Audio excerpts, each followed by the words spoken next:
Hi. Hi. So this is Ramgiri on this hangout, and I have with me Zuleika. And Zuleika is a friend and student of mine who has been dealing with an extremely difficult situation. She had this dream child, the daughter she wanted forever, really. And then at the tender age of 2.5 last year, this little girl was diagnosed with brain cancer, and she has gone through a whole series of operations and treatments, and it's an ongoing story. We never know if she is out of the woods or not. And so Zuleika is dealing with an extremely difficult situation. So Zuleika, can you please read to me or read to us the email text that you sent me just recently? Okay. That prompted this conversation. Okay. I'm facing every moment with a constant fear that these might be my last ones with her. So I feel like I can't live doing the basic things in life. I feel I will regret having put anything before her and wasted that precious time. I'm now feeling this way towards my son as well. It doesn't feel happy or joyful. It feels like pressure and very stressful. I know it's ridiculous to expect to spend every moment I have with my children, but my mind isn't catching up with it, and I'm feeling left like this all day, exhausted and at times depressed. Yeah, so I'm sure that everyone listening can relate to the kind of situation you're in, maybe not directly, but everyone has had something very stressful happening, and here it is. So what you're dealing with is love and also attachment. The fear grows out of that attachment. Mm. So let's have a little closer look at that. When you look at it through that lens, what do you see?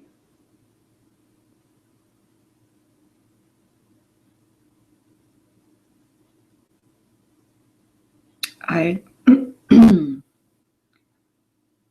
what do I see? Uh, there isn't enough time. Um,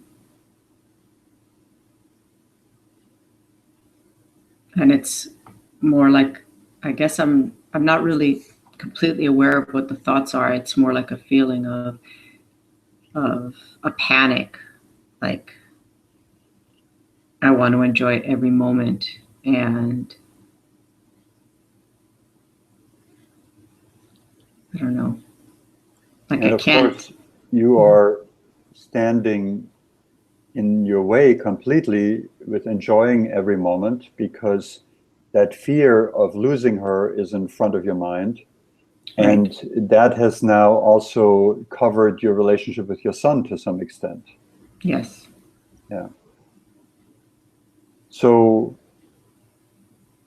for those of you who know what we're doing with heart sourcing yoga, is we look for the real causes of our unhappiness and our stress, what closes down the heart. And those are primarily two layers, the layers of stressful thoughts and negative emotions. And we just got from Zuleika two very powerful ones, the thought that there isn't enough time and the feeling of panic. So there's just straight away two ways you can deal with that. You can question this thought, there isn't enough time, and you can work with the body sensations that come up when you're in that panic mode. And those will go to the very core of things. They will go to the cause of what you're feeling and what is covering up your heart, because that's really what's happening now. Your heart, of course, loves her very deeply, but you're stuck in these thoughts and the stressful thoughts. I'm going to lose her. There's not enough time.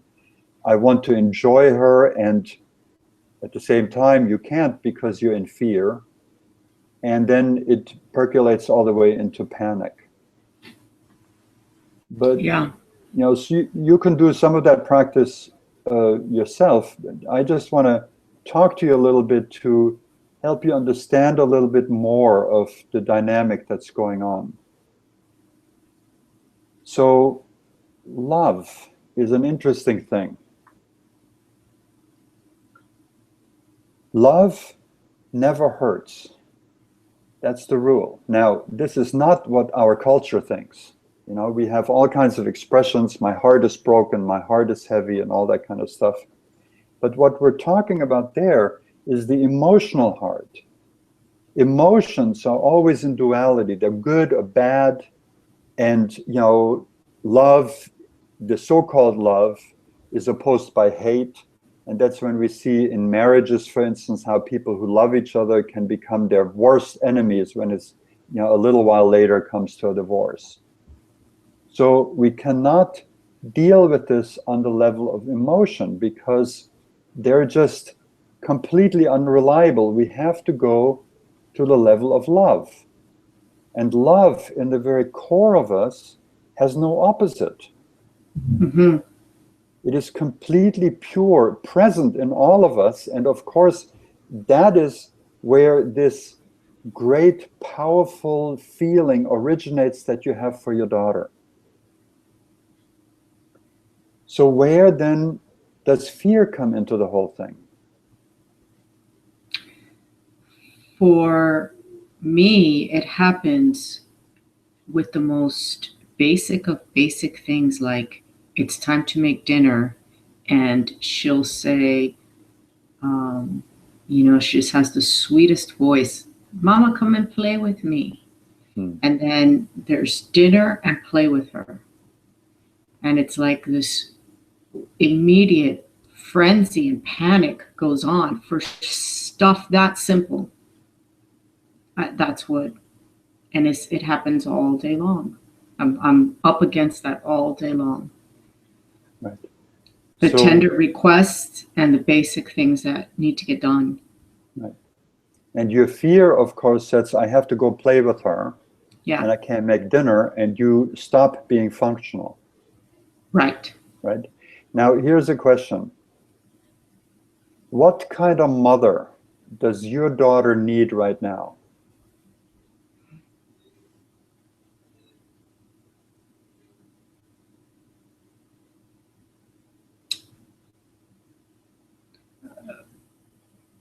A present mom that's loving, not frantic and afraid. And a mother who's functioning in her normal life. Everybody has to eat dinner. So how are you going to handle that? That's my dilemma. I want to make peace with that. Really make peace with it. Yeah. So you see, let's go back to love. Love is not something that we take from others. That's the emotional part, the neediness of, I need her to love me. I need this time with her. I'll blame myself if I didn't have it and she dies. And all of that stuff comes out of that, right? Mm-hmm. Love means to live in the absolute now. So when the moment arises and she is calling you and you have to make dinner, and you're in the now, in that moment. Yeah. Yes, I see. I feel that. Right? What are you going to decide in that moment?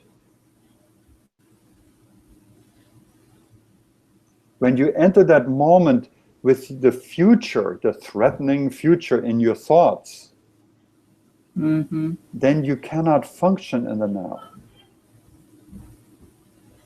And love does look like feeding her as well. Well, I would think so.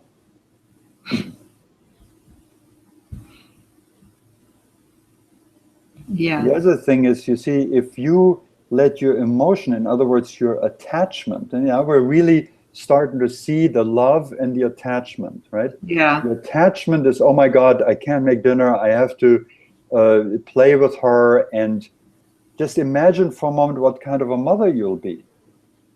It'll be terrible for her because she's going to wrap you around her little finger every moment of her life. Mm-hmm. And that's what attachment does. That's what the need does. I need this love. You know, sweetheart, you don't need love from her at all. And you don't need it from your son, and you don't need it from anywhere else. That's the truth about love. The emotion says different. Oh, I want this, I want that. Wow. Yeah. The love that you have, the only source of love, is in your innermost heart, in your hridayam, in what you are. And that is always available. It's always present, whether she's alive or dead, whether you are alive or dead. The only question is, do you have access to it? And attachment just shuts the door very fast. Mm-hmm. You know, and you gave me the thought there isn't enough time. Is that true?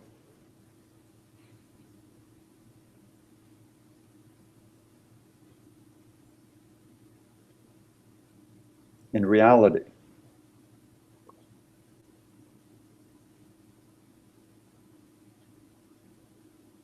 Mm. And how do you react when you believe there isn't enough time? How do you deal with her when she asks to play and it's time for dinner? I'm not fully there. I'm not even giving it, I'm not giving it the 100% that I'd want to give anyways. I'm half here, half there, half somewhere else. Yeah, you have to be, because your mind is in the future. Mm-hmm. You are carrying that fear into this situation. And through that, you're robbing you and her of the love that could be there in that moment.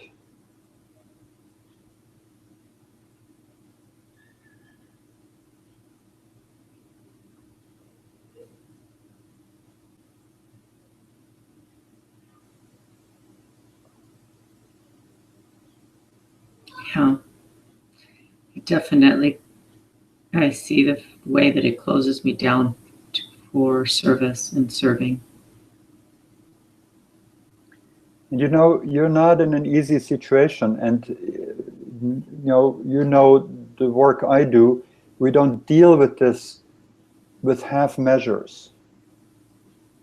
We look at the reality of this, and we allow that reality to take us toward enlightenment, toward liberation.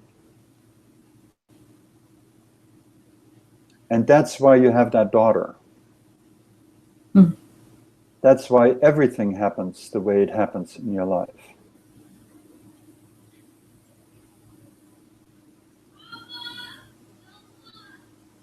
So who would you be in this situation without the thought there isn't enough time?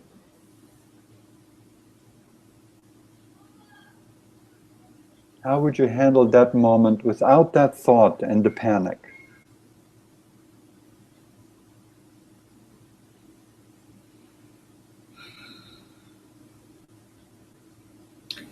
Well, it will feel a lot more peaceful, for one. And I could see the love in making dinner equal as sitting and playing.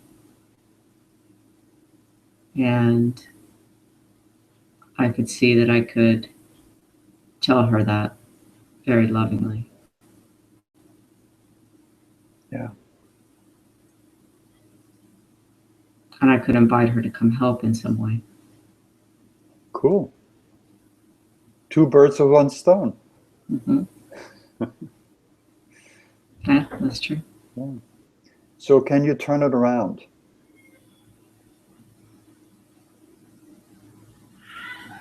There's not enough time. There is enough time. Mm-hmm. So give me some irrefutable evidence of how this is true in this situation.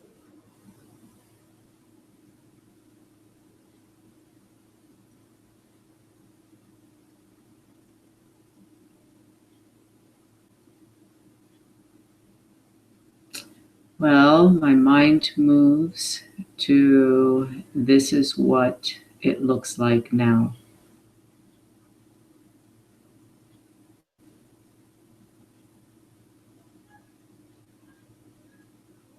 It looks like making dinner. Yeah. It looks like whatever it looks like, Right. and you are fully present and not attached to some dreadful future that only happens in your imagination. Right. That's only happening there. Yeah. Wow. So you can then actually be present, and suddenly there's all the time in the world, which is called now. Right.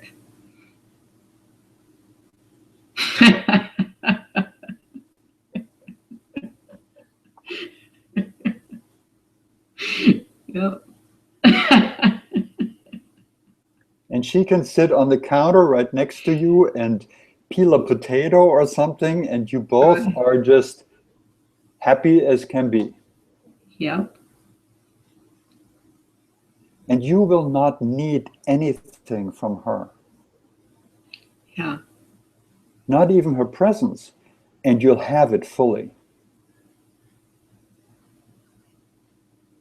It just looks like this now, whatever that is, which is always now. Exactly. And this is the fullness of life experienced right there, and the fullness of love. That's incredible. I see that.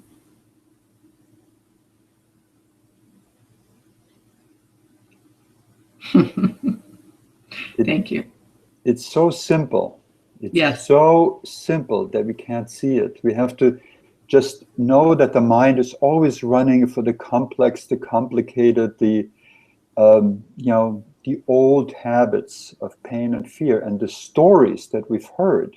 You see, the stories that we've heard are that someone in your situation with a daughter with brain cancer has to be miserable, that it has to be terribly hard, Right. that you have to be afraid.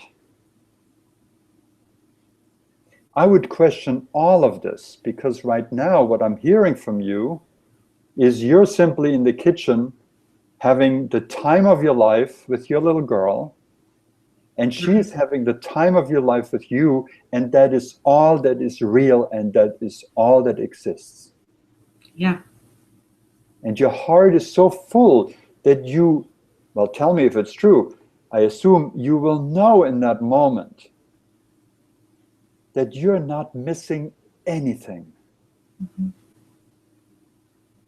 And when or if it comes time for one of you to die first, well, when one of you will die first, you will know that you have lived your love moment to moment as complete as it can be. And you'll be incredibly rich from it.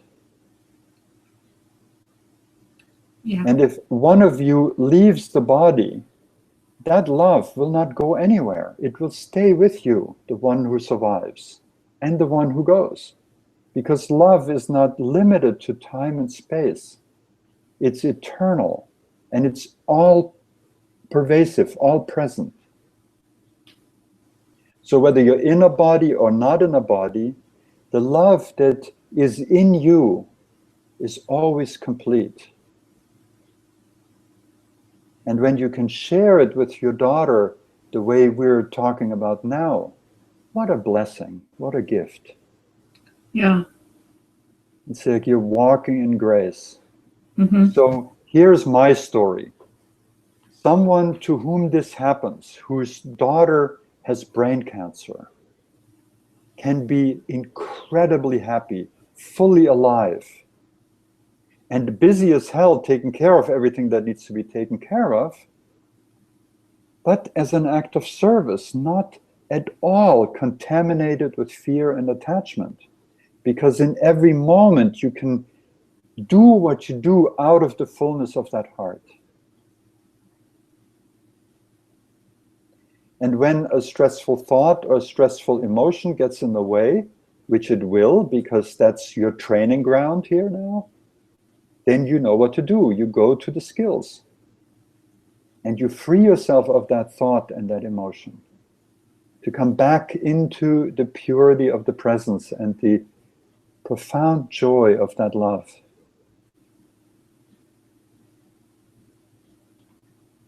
So my story is that women who have a daughter who is suffering from serious brain cancer are incredibly lucky. Not that we want brain cancer for anyone, but because that situation of that cancer forces us, the raw suffering that occurs otherwise forces us to get real, Mm-hmm. to realize what is actually possible in that moment, in this moment. And then we can live it fully. And the cancer then becomes from something terrible into an instrument of grace.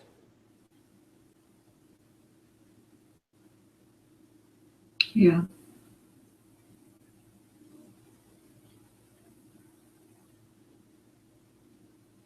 That has been my experience, yes.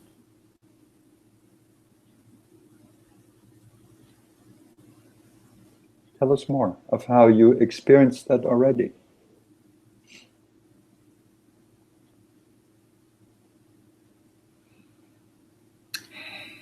It was in a moment, how many people came to support or love people I don't even know from around the world, around the country. Um, the times that I needed things, it would just show up in the mail, in a box, on my doorstep, in an envelope. Um, I could see it in all the small details, like I've shared with you before, being in the hospital and just seeing the bed holding her, the monitors that alerted nurses that something was happening, and the medications that were provided to help her get through it. Um, Even IV fluids that support her kidneys. I mean, so many things, tests that tell us what's happening, and just the hands that do it and make it happen. It's everywhere. I couldn't stop seeing it.